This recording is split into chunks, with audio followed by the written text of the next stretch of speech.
in my last video, I've tried to figure out who is right in science versus religion debates, but it became clear that these two subjects are too different to compare in the first place.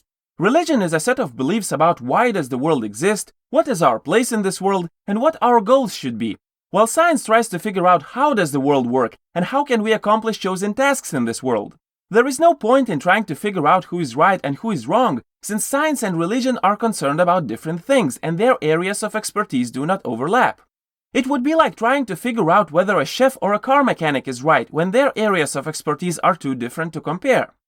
That, of course, does not stop them from talking about food and cars, but knowledge about cooking does not give you knowledge about cars, and knowledge about cars does not give you knowledge about cooking, so these conversations should not be considered debates. The same way faith in your religion does not give you knowledge about science, and knowledge about science does not give you insight into somebody's faith. Therefore, there should be no debates between science and religion. If you believe that God created the universe and scientists tell you that it was done through the Big Bang, it should be clear that there is no disagreement here. A belief that God created the universe stays intact whether it was done through the process of the Big Bang or otherwise, and a belief that the universe appeared from the Big Bang stays intact whether it was done by God or not. A belief that God created animals and then decided to create human beings, and a belief that millions upon millions of animals evolved on this planet before humans evolved, are not contradictory. They talk about the same thing from a different angle. And we see this over and over again in religious and scientific claims. You can easily have faith in both religion and science without making any compromises. You don't have to choose tasty food or functioning car. You can easily have both without having any debates in between. So if science and religion do not oppose each other, why do we have so many disagreements in these topics? Well, the short answer is we tend to expand our confidence to all the areas we encounter. Like overconfident car mechanic can try to teach a chef how to cook, and overconfident chef can try to teach a car mechanic how to fix a car, so an overconfident religious person can start teaching a scientist how to do science, and overconfident scientists can start telling a religious person what to believe in. Every member of our modern society has at least some ideas about how food is made and how cars work. These ideas might not always be good or useful, but that does not stop overconfident people from imposing their ideas on others. And the same way, we all have some religious beliefs and some scientific beliefs. Not every religious belief is covered by established religions, and not every scientific belief is covered by a branch of science, but we all have lots of them. And we usually have so much faith in these beliefs that we never even question them. I'm sure that there are at least some angry atheists who dismiss the fact that they have any religious beliefs whatsoever, but a person without a single religious belief would be a vegetable and would not take any conscious action at all. The closest real-life example of a person without any religious belief is a nihilist. Nihilists believe that there is no point in being in this universe or doing anything at all. But even nihilists saw some meaning in writing down their ideas, otherwise we would not know about their existence.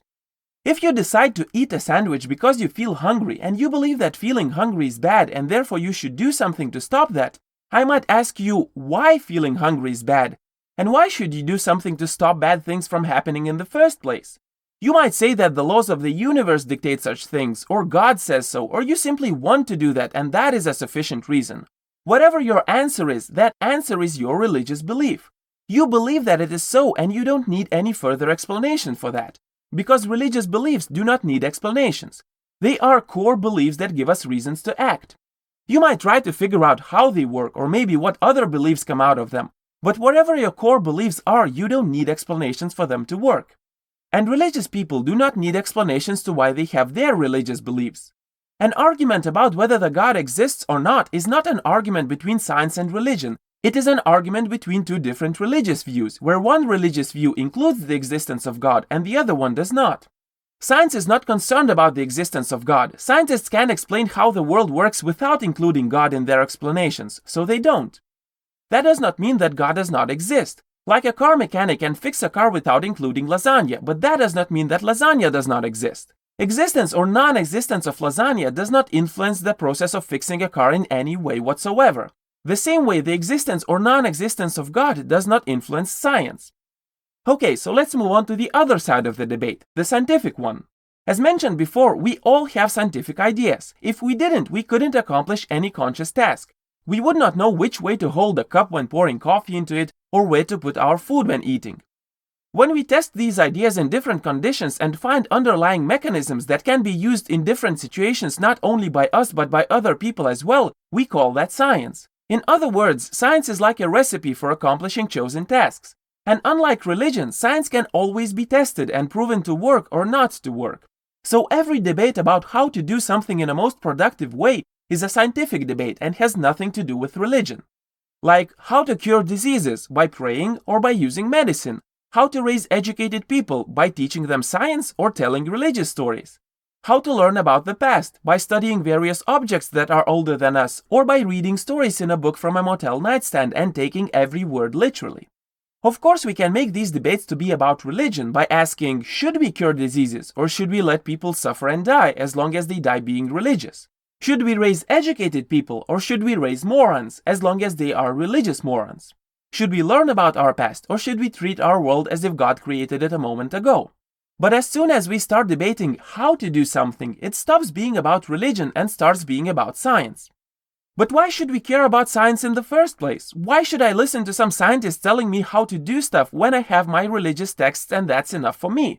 Why should I care whether some question is a religious question or a scientific one? Why can't I just ignore science altogether and live by my own rules? And well, you can. Nobody forces you to accept the existence of science.